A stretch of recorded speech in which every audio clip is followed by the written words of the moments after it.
Hello everyone. सो अभी जो ये कोरोना महामारी फैला हुआ है उसमें बहुत ज़्यादा अभी लोग नेगेटिविटी फैली हुई है। बहुत सारे लोग बहुत सारी बातें कर रहे हैं। बहुत कंफ्यूजन क्रिएट हो गया है। सो इस पे मैंने सोचा कि शायद मुझे एक ऐसा वीडियो बनाना चाहिए आप लोगों के लिए जो कुछ कंफ्यूजन्स को दूर करे और एक पॉजिटिविटी फैले इस क्राइसिस में। तो मैंने कुछ क्वेश्चंस बनाए हैं और उसके आंसर्स मैंने काफी रिसर्च करके बनाया है ताकि आपके जो मन में कोरोना से रिलेटेड या उसकी दवाई से रिलेटेड जितनी भी क्वेरीज होंगी उसको मैं will try and address it. मैं उसको कोशिश करूंगी कि उसका मैं सोल्यूशन दूं, उसके बारे में मैं इंफॉर्मेशन दूं ताकि थोड़ा आपको अच्छा महसूस हो उसके बारे में। So the very first question that has come up is why this vaccine? Should we take this vaccine at all? Is this vaccine effective? So the answer is yes. The vaccine is effective. It protects you from coronavirus. You must have heard about the efficacy rate. So for Covishield, the efficacy rate is somewhere around 70%, and for Covaxin it is somewhere around 81%. So of course it will help you. So everyone should take vaccine. It is a must. Now to validate this, I have a number which is released by Government of India very recently. Government of India ने अभी बहुत recently एक number release किया है जिसमें जितने लोगों ने वैक्सीन लगाया था करीबन 11 करोड़ लोगों को फर्स्ट डोज ऑफ वैक्सीन लग चुका है, जिसमें 0.19% लोगों को ही दोबारा कोरोना वायरस हुआ है। तो which shows that this vaccine is really effective even after the first dose. So कृपया आप सबसे निवेदन है कि आप लोग जाके वैक्सीन जरूर से जरूर लगाएं।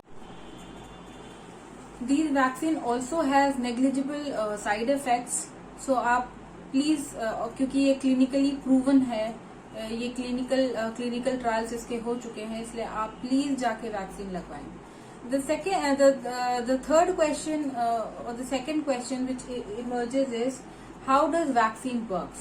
So वैक्सीन क्या होता है कि जब आप लेते हैं वैक्सीन को तो आपके अंदर जो एंटीबॉडीज प्रोड्यूस होती है, these antibodies help you fight with the corona virus. ये किसी भी वैक्सीन के लिए ट्रू है। आप किसी भी चीज का वैक्सीन लीजिएगा तो उस वायरस को आपके अंदर इम्प्लांट किया जाता है, इंजेक्ट किया जाता है और उसके अगेंस्ट एंटी बॉडीज बन जाती हैं। जो आपका व्हाइट ब्लड सेल्स है वो उसको बनाने में हेल्प करता है। और so basically white blood cells में भी 3 तरीके के अलग अलग व्हाइट ब्लड सेल्स होते हैं, जिसमें एक टी सेल होता है, एक माइक्रोफेजेस होता है और जो तीसरा होता है वो होता है बी लिम्फोसाइकल्स। तो इसमें जो माइक्रोफेजेस होता है वो जर्म्स को अटैक करता है और उसको खा जाता है। जो लिम्फोसाइकल्स होता है वो डिफेंस करता है जर्म से, और जो टी सेल्स होता है वो एक्चुअली उसको अटैक करता है, उसके ऊपर अटैक करता है। तो इस तरीके से कोई भी वैक्सीन काम करता है। So there's another question which has come up is what is a mutant? Now mutant क्या होता है कि एक वायरस अलग अलग तरीके से उसके डीएनए में ऑल्टरेशन होता है और वो एक नया फॉर्म ले लेता है। मतलब अगर मैं लेमैन तरीके से समझाऊं तो जैसे एक फोटोकॉपी मशीन में आप जब फोटो करते हैं तो उसके फोटोकॉपी मशीन में अगर कुछ खराबी हो तो अलग अलग जो कॉपी निकलती है वो अलग निकल जाएगी। ओके, सो उसका थोड़ा सा स्ट्रक्चर अलग आ जाएगा। अब वो हो सकता है वो अच्छा भी हो और वो खराब भी हो। So mutant can be good as well as it can be bad. Second, आपने सुना होगा ये सेकेंड स्ट्रेन आ गया है कोरोना वायरस का। डबल म्यूटेंट आ गया है, अभी आगे बंगाल में ट्रिपल म्यूटेंट भी आ गया है, के ऊपर भी रिसर्च हो रहा है। सो डबल म्यूटेंट, ट्रिपल म्यूटेंट, ऐसे ये कोरोना वायरस डिफरेंट तरीके से अपना फॉर्म बदल के आता रहेगा। अब इसमें ये है कि व्हाट आई फील इज कि maybe government will have to give booster dose even after vaccination, after every 6 months booster dose is needed for all of us, because corona will change its structure, वो अपने आप को change करते रहेंगे और वो नए फॉर्म में आते रहेंगे। और ये म्यूटेंट इसलिए बन जाते हैं क्योंकि आप अगर आप अगर वायरस के एंड से सोचें तो वायरस जो है वो मरना नहीं चाहता है, तो वो क्या करता है, वो नया रूप लेके नए फॉर्म में वो आता रहेगा बार बार ताकि वो मरे ना। क्योंकि जैसे आपने इसका बहुत ही अच्छा एग्जाम्पल अगर मैं समझाऊं जो आप सबके समझ में आएगा, कि जैसे पहले आपको याद होगा कि हम कछुआ चाप जलाते थे जिससे मच्छर मर जाता था, उसके बाद वो इनइफेक्टिव हो गया, फिर हमने वो लिक्विड वाला यूज करना शुरू किया, फिर कुछ दिन वो इफेक्टिव रहा, अब मच्छर उससे मरने लगे, फिर कुछ दिन के बाद वो भी इनइफेक्टिव हो गया, फिर हम अभी वो रैकेट लेके इलेक्ट्रिक रैकेट से मारते हैं मच्छर को।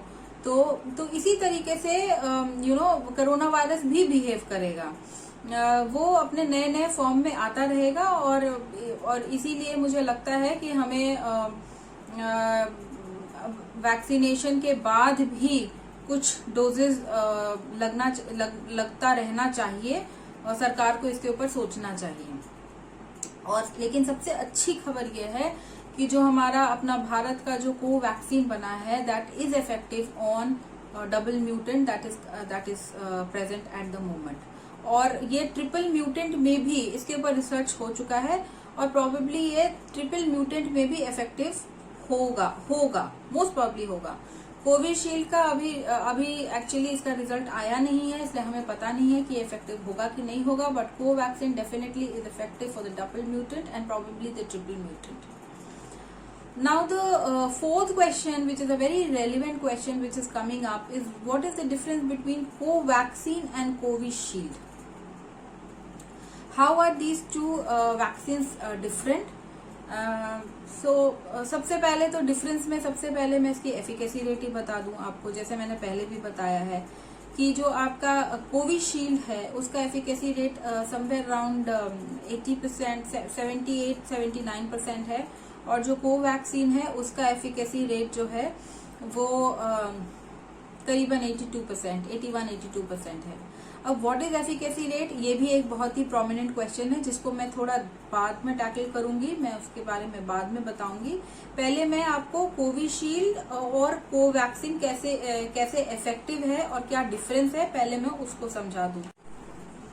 कोविशील्ड में हम क्या करते हैं कि कोरोना वायरस का लाइव बैक्टीरिया को ट्रीट करके हम उसको इंजेक्ट करते हैं अपनी बॉडी में एज वैक्सीनेशन।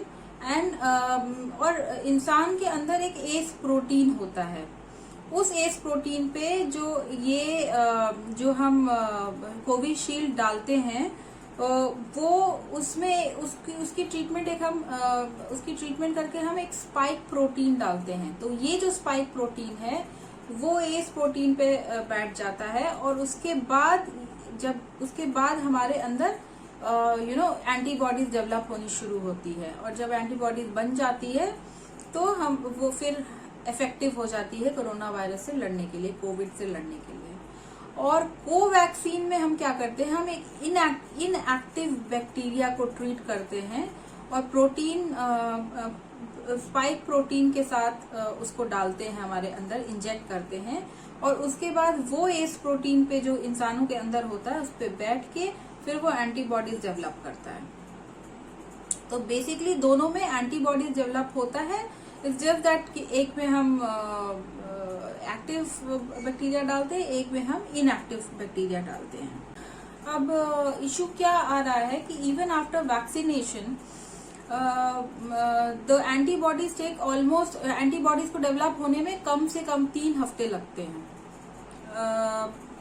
3 से 3.5 हफ्ते अब हो क्या रहा है, बहुत लोगों को फर्स्ट डोज के बाद ही, because exposure to corona virus is so fast, they are exposed to almost every week, everybody is exposed to corona virus in some form or the other.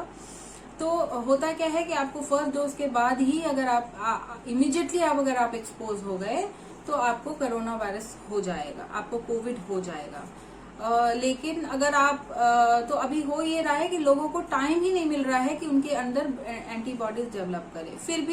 फिर भी जैसे मैंने आपको स्टडी बताया है, फर्स्ट डोज के बाद भी हार्डली 0.019% लोगों को ही कोविड हुआ है।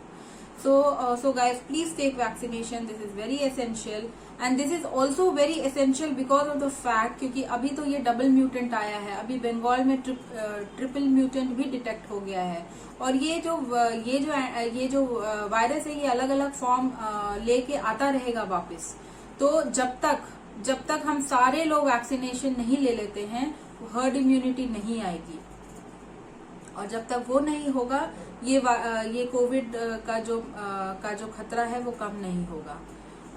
सो इसीलिए बहुत जरूरी है कि हम इस कोरोना वायरस को खत्म करें, उसको हम दूसरी तरीके से म्यूटेट होने ना दें। अब बड़ा ही वैलिड क्वेश्चन आया, मुझे कुछ लोगों ने पूछा था कि एफिकेसी रेट क्या होता है, what is this efficacy rate. So efficacy rate actually ये क्लिनिकल ट्रायल्स के टाइम पे टेस्ट किया जाता है, उसी के टाइम पे ये पता चलता है। सो जैसे हमारे दोनों वैक्सीन, कोविशील्ड हो या कोवैक्सीन हो, दोनों के केस में कुछ ग्रुप ऑफ पीपल को इक्वली डिवाइड कर दिया जाता है। जैसे for example, this is just an example, आपने 20,000 लोग लिया, उसमें 10,000 लोग को आपने इंजेक्शन वैक्सीनेट किया, 10,000 लोगों को आपने वैक्सीनेट नहीं किया। अब उसके बाद देखा जाता है कि वैक्सीनेटेड लोगों में कितने लोगों को कोविड हो गया, और नॉन वैक्सीनेटेड लोग जो उनको नहीं लगाया गया था उसमें से कितने लोगों को कोविड हुआ, उसका जो डिफरेंस आता है उसी को एफिकेसी रेट बोलते हैं। So efficacy rate is just the difference between the group of people who have been vaccinated and the rate at which the coronavirus attacks them, and the group of people who have not been vaccinated, and at the rate at which the number of people in that group who have been when the coronavirus attacks them.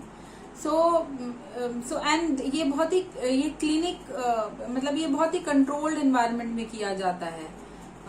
That is only called efficacy rate, इसका और कोई मतलब नहीं होता है। एक बहुत ही और रेलेवेंट क्वेश्चन जो पूछा जा रहा है कि क्या हम एक से ज्यादा वैक्सीन ले सकते हैं, तो इसका आंसर है यस, आप एक से ज्यादा भी वैक्सीन ले सकते हैं। बट अभी क्योंकि इंडिया में वैक्सीन का प्रोडक्शन उस लेवल पे नहीं हो रहा है, इतने लोगों के लिए अभी है नहीं, keeping in mind the kind of population we have. So it is suggested that you don't run for 2 vaccine. अभी एक वैक्सीन भी ले लीजिए, अपने एंटीबॉडी डेवलप कर लीजिए, that is more important. But yes, you can always take 2 vaccines. In fact UK में एक रिसर्च भी हो रहा है wherein they are trying to have mix and match vaccine policy, wherein one person will be given 2 different kind of vaccine to develop the antibodies. So that's perfectly fine. But please अभी जब तक सब लोगों को नहीं लग जाता, और सारी मेडिसिन जो गवर्नमेंट ऑफ इंडिया ने और भी बहुत सारी चीजें जो अप्रूव की है, जो बाहर से मंगा रहे हैं, वो सब जब एक केमिस्ट शॉप में अवेलेबल हो जाएगी, तब आप डेफिनेटली एक से ज्यादा वैक्सीन लगा सकते हैं। तो वैक्सीन के साथ अगर हम जो कोई भी दवाई लेते हैं, जैसे बहुत सारे बीपी पेशेंट होंगे, शुगर पेशेंट होंगे, क्या वो लोग वो सारी टैबलेट्स या जो भी मेडिकेशन है वो क्या वैक्सीन के साथ ले सकते हैं? आंसर इज यस, आप ले सकते हैं, इसमें कोई भी प्रॉब्लम नहीं होगा। पीछे बहुत सारा न्यूज भी आया था कि एक कोई हमने एस्ट्राजेनिका का जब हमने वैक्सीन लगवाया था तो ब्लड क्लॉटिंग हो गई थी, और ये सारा कुछ don't believe in this is almost like a fake news. एक बहुत ही एक्चुअली ये एक्सपेरिमेंट शायद रशिया में हुआ था, जो बहुत ही कुछ लोगों पे हुआ था, बहुत ही छोटे सैंपल पे हुआ था, और उसमें से कुछ लोगों को ब्लड क्लॉटिंग आई थी, बट वो बहुत मास स्केल में वो एक्सपेरिमेंट हुआ भी नहीं था। तो और इंडिया में तो ऐसा केस अभी तक कुछ आया ही नहीं है। इसीलिए आप प्लीज, ये सारा फेक न्यूज है, इस पे ध्यान मत दीजिए। इसके साइड इफेक्ट्स बहुत ही माइल्ड साइड इफेक्ट्स अगर हैं भी, तो जैसे कभी किसी को कुछ थोड़ा बहुत फीवर आ जाएगा, या आपको थोड़ा सा दर्द होगा पैर में, हाथ में, जो नॉर्मल है, आप थकते हो तो कैसे दर्द होता है उस तरीके का कोई दर्द हो सकता है। बट इससे ज्यादा अभी तक इंडिया में कुछ भी ऐसा कोई मेजर साइड इफेक्ट्स नहीं मिला है। सो प्लीज आप घबराइए मत, आप जाइए आराम से वैक्सीन लीजिए। और बहुत सारे लोगों ने बिकॉज ऑफ पॉलिटिक्स में भी, और in general because they do not have knowledge about this, तो उन्होंने बहुत सारी न्यूज फैला रखी है कि जैसे अगर आप लोगे तो इम्पोर्टेंसी हो जाएगी, या आप इसके साथ कोई दूसरी दवाई नहीं ले सकते हैं, या फिर आप इसको लेंगे तो आप शराब नहीं पी सकेंगे। तो ये सब चीजें बिल्कुल गलत न्यूज है, बिल्कुल फेक न्यूज है। आप लोग बिल्कुल इस पे ध्यान मत दीजिए। आप आराम से जाइए, वैक्सीन लगाइए, बेफिक्र होके लगाइए, और जरूर लगाएं, बिकॉज इट्स वेरी इंपॉर्टेंट कि हम सारे हर्ड इम्यूनिटी आ जाए। 18+ के ऊपर सारे लोगों को गवर्नमेंट ऑफ इंडिया ने अलाउ कर दिया है वैक्सीनेशन लेने के लिए, so which make somewhere around 70 crore people. Now they have a target to vaccinate all the 70 crore by I guess it is August, but government has set a target by August, but what I feel is practically, because India is a vast country और उसमें बहुत ही छोटी छोटी जगह भी है, तो सब जगह करते करते मैक्सिमम दिसंबर तक, मेरे हिसाब से, मेरे अनुमान के हिसाब से, कोई मेरे पास ऐसा डेटा नहीं है, बट हो जाएगा। तो 70 करोड़ लोगों को लग जाएगा वैक्सीन, और by December I am very confident कि हमारा ये हर्ड इम्यूनिटी आ जाएगा। एक चीज और एक और इन्फॉर्मेशन है जो मैं आपके साथ शेयर करना चाहती हूँ। जैसे छोटे बच्चे बिलो 18 बेसिकली, तो उनको वैक्सीन, उनके लिए वैक्सीन अभी रिकमेंडेड नहीं है, तो उनको वैक्सीनेशन अभी लगेगी भी नहीं। But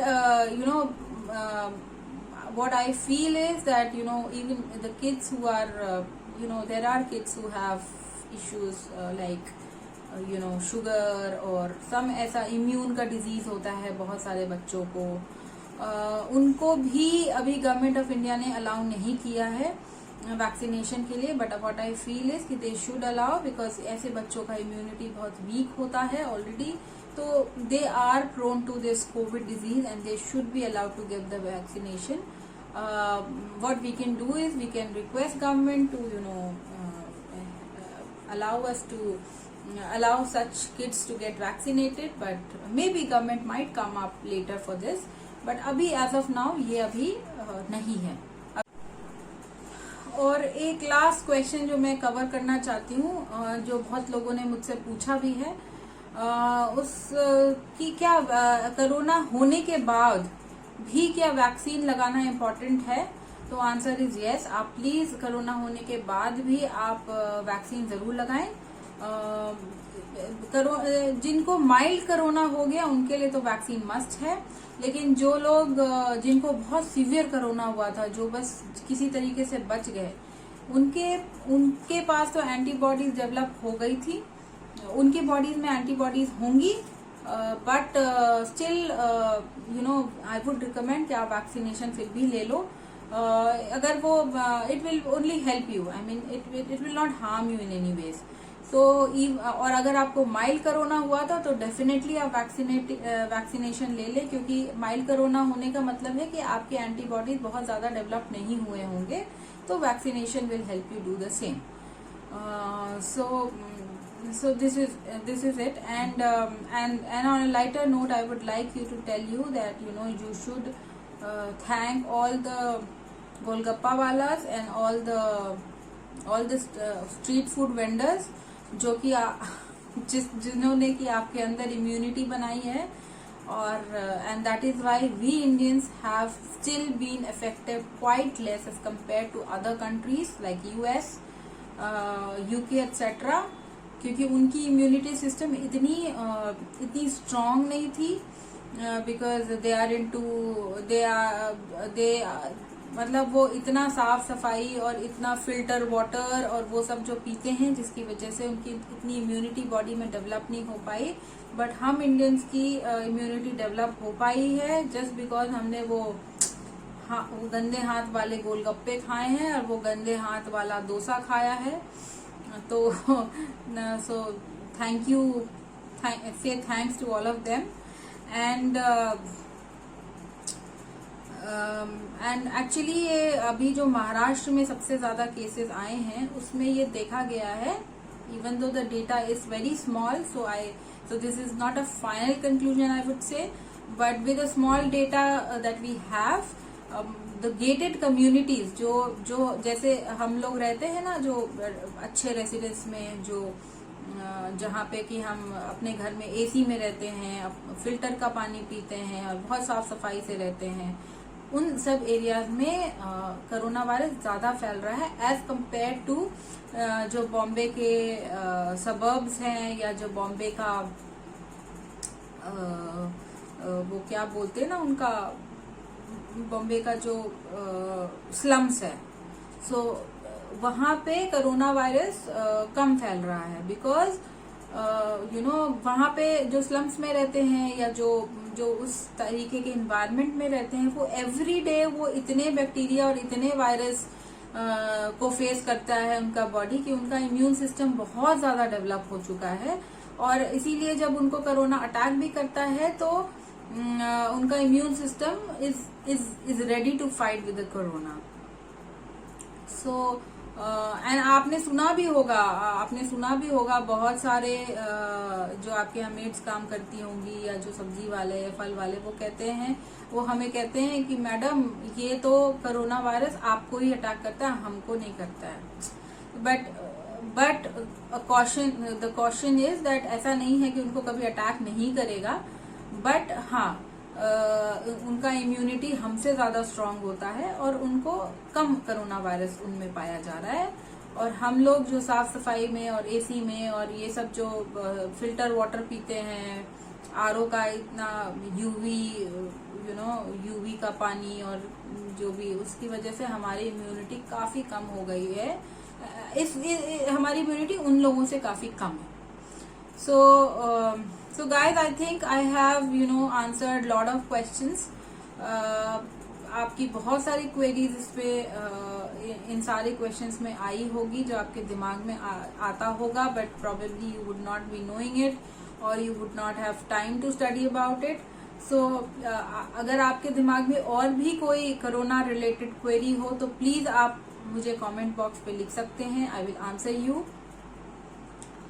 एंड और भी कोई इन्फॉर्मेशन आपके पास है जो आपको लगता है कि लोगों के पास जाना चाहिए, तो आप प्लीज मुझे कांटेक्ट कर सकते हैं या आप नीचे कमेंट बॉक्स पे लिख सकते हैं. I would be happy to share their information with all the audience, because as you know information is power. Thank you so much. अगर आपको मेरा ये वीडियो अच्छा लगा तो प्लीज लाइक कर दें, इसको शेयर करें, ज्यादा से ज्यादा लोगों से शेयर करें ताकि ये सारा इन्फॉर्मेशन लोगों के पास पहुंचे और हर एक बंदा इन्फॉर्म्ड पर्सन बने और वो वैक्सीनेशन लेने जरूर जाए. एंड अगर आपके पास आपका कोई भी क्वेरी हो तो वो आप कमेंट बॉक्स में लिख सकते हैं. Thank you so much and bye for now.